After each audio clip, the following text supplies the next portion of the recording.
Hi or അസ്സാം വലൈക്കും, welcome to my channel. അപ്പോൾ ഇന്ന് ഞാൻ തയ്യാറാക്കിയിരിക്കുന്നത് കുക്കീസാണ് കേട്ടോ. വളരെ എളുപ്പത്തിലും രുചികരവുമായി വീട്ടിൽ എളുപ്പത്തിൽ തയ്യാറാക്കിയെടുക്കാൻ പറ്റിയ നല്ലൊരു കിടിലൻ റെസിപ്പിയാണിത്. വെറും 2 ചേരുവകൾ മാത്രം ഉപയോഗിച്ചുകൊണ്ടാണ് ഇത് തയ്യാറാക്കിയിട്ടുള്ളത്. അപ്പോൾ നിങ്ങൾക്ക് എൻ്റെ വീഡിയോകൾ ഇഷ്ടപ്പെടുകയാണെങ്കിൽ ലൈക്ക് ചെയ്യാനും കമൻറ്റ് ചെയ്യാനും അതോടൊപ്പം സബ്സ്ക്രൈബ് ചെയ്ത് സപ്പോർട്ട് ചെയ്യുവാനും മറക്കല്ലേ. അപ്പോൾ വളരെ രുചികരമായ ഈ ബിസ്ക്കറ്റ് വീട്ടിൽ തയ്യാറാക്കുന്നത് എങ്ങനെയാണ് എന്ന് നമുക്കൊന്ന് കണ്ടു നോക്കാം. ഇതിനായി ഞാൻ ഇവിടെ എടുക്കുന്നത് 1/4 കപ്പ് നെയ്യാണ്. ഇതിലോട്ട് 1/4 കപ്പ് സൺഫ്ലവർ ഓയിലും ചേർത്ത് കൊടുത്ത് നന്നായി മിക്സ് ചെയ്യുക. ഇനി ഇതിലോട്ട് 250 ml 1 കപ്പ് പൊടിച്ച പഞ്ചസാരയാണ്. ഇതും ചേർത്ത് നന്നായിട്ടൊന്ന് മിക്സ് ചെയ്ത് യോജിപ്പിച്ചു കൊടുക്കുക.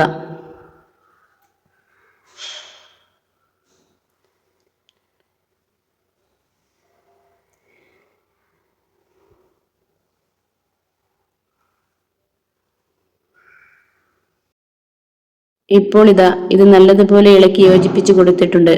നല്ലൊരു ക്രീം പരുവത്തിൽ ആയിട്ടുണ്ട്. ഇനി ഇതിലോട്ട് 250 ml 1 കപ്പ് മൈദയും അതേ കപ്പിൽ തന്നെ 1/4 കപ്പ് മൈദയും കൂടിയാണ് ഞാൻ ചേർത്ത് കൊടുത്തിട്ടുള്ളത്.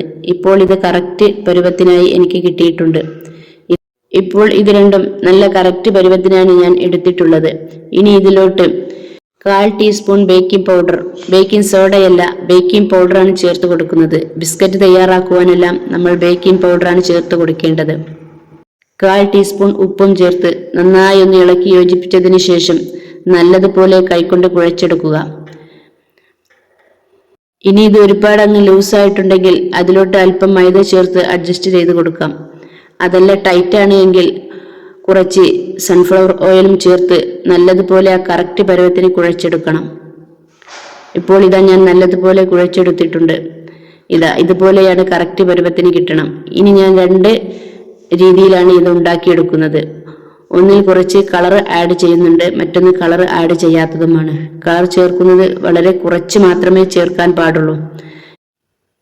ഇപ്പോൾ ഞാൻ ഇതിൽ ഓറഞ്ച് ഫുഡ് കളറാണ് ചേർത്ത് കൊടുക്കുന്നത്. ഇത് വളരെ കുറച്ച് ചേർത്തതിന് ശേഷം നല്ലതുപോലെ ഒന്ന് കുഴച്ചെടുക്കുക.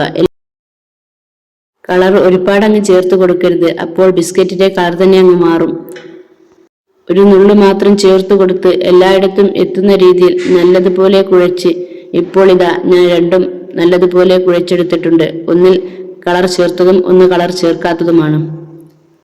ഇനി ഇത് നമ്മൾ കുക്ക് ചെയ്തെടുക്കുമ്പോൾ അതിന്റെ കറക്റ്റ് പരുവത്തിന് ബിസ്ക്കറ്റിൽ കളർ ഉണ്ടായിരിക്കും. ഇനി ഇത് രണ്ടും ഓരോരോ ഉരുളകളായി ഒരു നാരങ്ങ വലുപ്പത്തിൽ നമുക്കിതൊന്ന് ഉരുട്ടിയെടുക്കാം. റൗണ്ട് ചെയ്ത് എടുത്താൽ മാത്രം മതി, അത് പരത്തി കൊടുക്കേണ്ട ഒരു ആവശ്യവുമില്ല. കാരണം ഇത് കുക്ക് ചെയ്ത് വരുമ്പോൾ അത്യാവശ്യം ബിസ്ക്കറ്റിന്റെ വലുപ്പത്തിന് ഒന്ന് അയഞ്ഞ് പരന്ന് വരും. അതുകൊണ്ട് ഉരുട്ടിയെടുക്കുമ്പോൾ പ്രത്യേകം ശ്രദ്ധിക്കണം. അത് നല്ല ബോൾ ഷേപ്പിൽ നാരങ്ങ വലുപ്പത്തിന് മാത്രം ഉരുട്ടിയെടുത്താൽ മതി. ഇപ്പോൾ ഞാൻ ഇതെല്ലാം കറക്റ്റ് പരുവത്തിന് ഉരുട്ടിയെടുത്തിട്ടുണ്ട്. ഇനി നമുക്കിതൊന്ന് ബേക്ക് ചെയ്തെടുക്കണം. ഇത്രയുമാണ് എനിക്ക് അതിൽ നിന്നും കിട്ടിയിട്ടുള്ളത്. ഇനി ഇത് ബേക്ക് ചെയ്യുവാനായി ഞാൻ ഒരു പേപ്പറിൽ നല്ലതുപോലെ എണ്ണ പുരട്ടി കൊടുത്ത് ഞാൻ എടുത്തിട്ടുണ്ട്. ബട്ടർ പേപ്പർ ഉണ്ടെങ്കിൽ അതും എടുക്കാം. ഇപ്പോൾ ഞാൻ പേപ്പറിലാണ് എണ്ണ പുരട്ടിയാണ് എടുത്തിട്ടുള്ളത്. ഇനി ഇതിലോട്ട് ഉണ്ടാക്കിയെടുത്ത ആ ഉരുളകളെല്ലാം വെച്ച് കൊടുക്കുക. ഇത് വെച്ച് കൊടുക്കുമ്പോൾ പ്രത്യേകം ശ്രദ്ധിക്കുവാനുള്ളത് അത് അടുത്തടുത്തായി ഒരിക്കലും വെച്ച് കൊടുക്കരുത്. കാരണം ഇത് കുക്കായി വരുമ്പോൾ ഒന്ന് ചെറുതായിട്ട് ലൂസായി വന്ന് ഒന്ന് ബിസ്ക്കറ്റ് വലുതാവും. നമ്മൾ വെച്ച് കൊടുത്ത അതേ വലുപ്പത്തിനാവുകയില്ല. ഇനി ബിസ്ക്കറ്റ് തയ്യാറാക്കുവാനായി ഒരു പാൻ അടുപ്പത്ത് വെച്ച് അതിലോട്ടൊരു തട്ട് ഇറക്കി വെച്ച് കൊടുക്കുക. ഈ പാത്രം നല്ലതുപോലെ ചൂടായതിനു ശേഷം മാത്രമാണ് നമ്മൾ കുക്ക് ചെയ്യാനുള്ള ബിസ്ക്കറ്റിന്റെ പാത്രം അതിലോട്ട് ഇറക്കി വെച്ച് കൊടുക്കേണ്ടത്. ഇപ്പോൾ ഞാൻ ഇതിലോട്ട് ഇറക്കി വെച്ച് കൊടുത്തിട്ടുണ്ട്. ഇനി ഒരു അല്പസമയം കഴിഞ്ഞതിന് ശേഷം നമുക്ക് അതിൻ്റെ മുകളിൽ ഒരു ഡെക്കറേറ്റിനായി കുറച്ച് എള്ളാണ് ഞാൻ ഇട്ട് കൊടുക്കുന്നത്. നിങ്ങൾക്ക് വേണമെങ്കിൽ നട്ട്സോ ഡ്രൈ ഫ്രൂട്ട്സോ എന്ത് വേണമെങ്കിലും ഇട്ട് കൊടുക്കാൻ. ഞാനിപ്പോൾ ഇവിടെ എള്ളാണ് ഇട്ട് കൊടുത്തിട്ടുള്ളത്. ഇതും വെച്ച് കൊടുത്ത് ഒരു 20 മിനിറ്റ് ലോ ഫ്ലെയിമിൽ കുക്ക് ചെയ്തെടുക്കാവുന്നതാണ്. ഫ്ലെയിം ഒട്ടും തന്നെ കൂട്ടിക്കൊടുക്കരുത്, അപ്പോൾ ഇതിന്റെ അടിഭാഗങ്ങളെല്ലാം കരിഞ്ഞു പോവാൻ സാധ്യതയുണ്ട്. അത് പ്രത്യേകം ശ്രദ്ധിക്കുക. ഇപ്പോൾ ഇതാ 20 മിനിറ്റ് കഴിഞ്ഞ് ഇതെല്ലാം നല്ല രീതിയിൽ കറക്റ്റായിട്ട് കിട്ടിയിട്ടുണ്ട്. ഇനി നമുക്കിത് ചൂടാറിയതിന് ശേഷം അതിൽ നിന്നും പാത്രം എടുക്കാവുന്നതാണ്. ഇനി ഇത് നമ്മൾ ചൂടോടെ തൊട്ട് നോക്കുന്ന സമയത്ത് ഇതൊരു ലൂസായിട്ടാവും ഉണ്ടാവുക. നല്ലതുപോലെ ചൂടാറി വന്നതിന് ശേഷം മാത്രമാണ് അത് ഉപയോഗിക്കേണ്ടത്. അപ്പോഴേ അതിൻ്റെ ആ കറക്റ്റ് പരുവത്തിന് നമുക്ക് കിട്ടുകയുള്ളൂ. ഇപ്പോൾ ഇതെല്ലാം നല്ലപോലെ ചൂടാറി വന്നിട്ടുണ്ട്. ഇനി ഞാൻ മറ്റൊരു പാത്രത്തിലോട്ട് മാറ്റി കൊടുക്കുകയാണ്. കണ്ടില്ലേ, ഇതിൻ്റെ അടിഭാഗങ്ങളെല്ലാം നല്ലതുപോലെ കരിഞ്ഞു പോവാതെ നല്ല കറക്റ്റായിട്ട് എനിക്ക് കിട്ടിയിട്ടുണ്ട്. ഇതുപോലെ വേണം നമ്മൾ ഉണ്ടാക്കിയെടുക്കുക.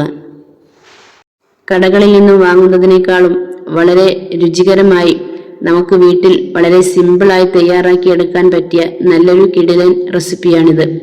ഈ വീഡിയോ നിങ്ങൾക്ക് ഇഷ്ടപ്പെടുകയാണെങ്കിൽ ലൈക്ക് ചെയ്യാനും കമൻറ്റ് ചെയ്യാനും അതോടൊപ്പം സബ്സ്ക്രൈബ് ചെയ്ത് സപ്പോർട്ട് ചെയ്യുവാനും മറക്കല്ലേ. ഈവനിങ് ചായയോടൊപ്പവും സ്കൂൾ വിട്ടു വരുന്ന കുട്ടികൾക്കുമെല്ലാം വളരെ എളുപ്പത്തിൽ തയ്യാറാക്കി കൊടുക്കാൻ പറ്റിയ നല്ലൊരു ഹെൽത്തി റെസിപ്പിയും കൂടിയാണിത്. ഇത് നിങ്ങളെല്ലാവരും ഒന്ന് ഉണ്ടാക്കി നോക്കൂ. ഇത് ലോ ഫ്ലെയിമിൽ വെച്ച് 20 മിനിറ്റ് കുക്ക് ചെയ്തെടുക്കണം.